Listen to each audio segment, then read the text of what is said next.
Hi there, how's everybody doing today? It's Mo from Mountain Mama Herbs, and today I'm going to be showing you how to make your own apple cider vinegar at home. So apple cider vinegar is something I use a lot in my house. I use it for my fire cider, I use it for my ox mills, and sometimes if I don't have fire cider in hand, I'll just take a shot of it. It's full of acetic acid, which is full of probiotics and all the good stuff that helps aid in digestion. It's also great to balance the pH in your scalp for women and men who would love to have healthy hair, and it's just an overall amazing thing to have on hand. So what I already did was I chopped up 4 apples. They're actually really big. Usually it takes me about 6 apples to fill up this half-gallon jar. You want the cores, peels, all of it. You want every little piece. And I'm going to chop up one more apple, a smaller one. If you live near an apple orchard, now's the perfect time to go visit them and ask, hey, do you have any bad apples that you guys don't need or use? And they'll probably sell them to you at a discount. If not, give them to you for free. So we have a local orchard, but they make their own apple cider vinegar as well as hard ciders. So they're not giving up any of that goodness. So I got these from my local farmer's market. And you definitely want to have, let's see, you don't want to fill your jar all the way, but you definitely want to have organic apples for this. And one benefit of making this at home yourself is that you're going to have the mother, which is chock full of that acetic acid that I was just talking about. And that it really just helps and aids with the digestion process, loads your stomach down with all that probiotic acid goodness that really just gets things moving. So what we're going to do after you filled your half-gallon jar, and you can do this with scraps from your apples. If you don't want to use whole apples, you can use, like if you are a baker and you peel your apples, just keep saving up your peels. And you can even use a quart-sized jar. Just keep saving your peels. You can also save your cores if you just like to snack on apples. Anything really helps make this delicious stuff. So then what I'm going to do next is I'm going to take 6 to 7 cups of warm water. You don't want hot water, but you want warm water so that you can help with the next step. So you're going to fill it most of the way to the top, and we'll add more. So it looks like I used probably about, I'd say actually I probably used only about 5.5 cups of water. So then you're going to take your sugar, which I'm using honey as my sugar. You could also use organic sugar. Now this is local raw honey from one of our local apiaries. Yum. So for every cup of water you use, you're going to want to add a tablespoon of your sugar.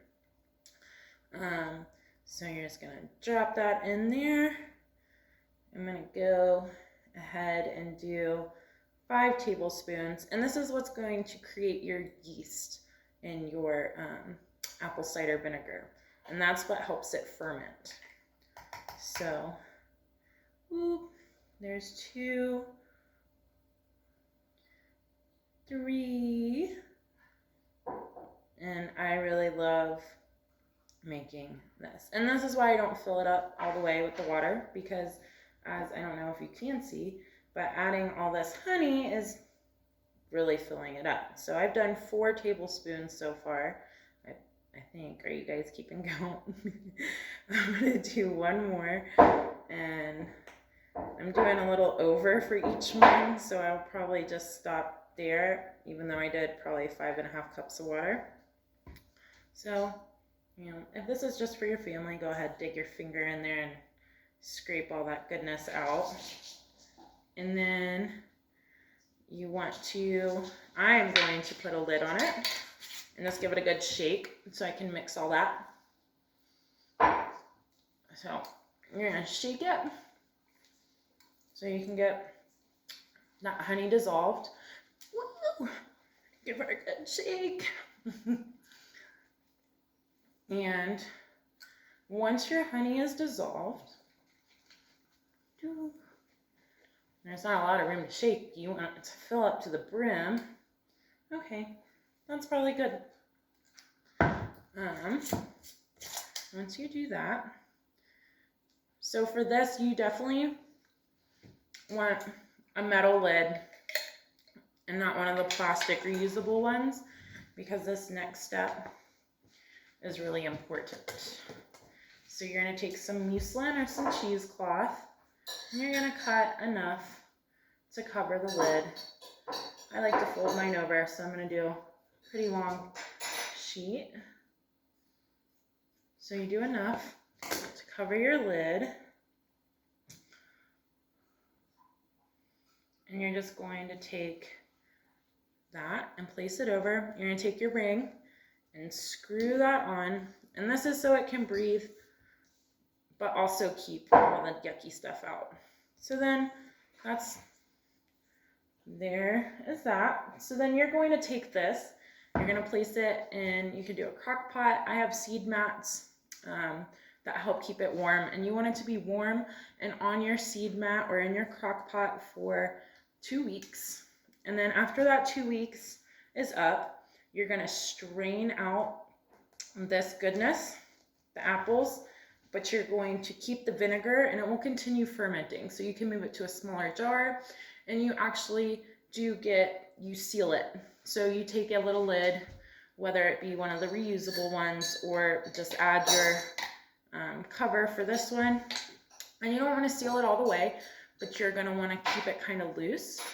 But once all the apples have been strained out, and at that 2 week, actually, here, let me just add this in really fast. At that 2 week point, it is going to be really sweet and delicious. So you can take a little sip, but don't drink it all, because you do want to have that, your apple cider vinegar product. So you're going to let it sit for another 4 weeks once you've put the lid on it. And you can go up to 6 weeks or whatever you would like to do. But 4 weeks is usually what I do. And you'll see the mother start forming at the top, probably about at the 2nd week of it being lidded. And that mother, you don't want to scrape it off. You can see it at the top. That is what is the most beneficial part of apple cider vinegar. So yeah, that's how you make your own homemade apple cider vinegar. If you have any other questions or I went too fast, don't feel afraid to DM me, and I will answer anything that you might have. Have a great day, you guys. Bye.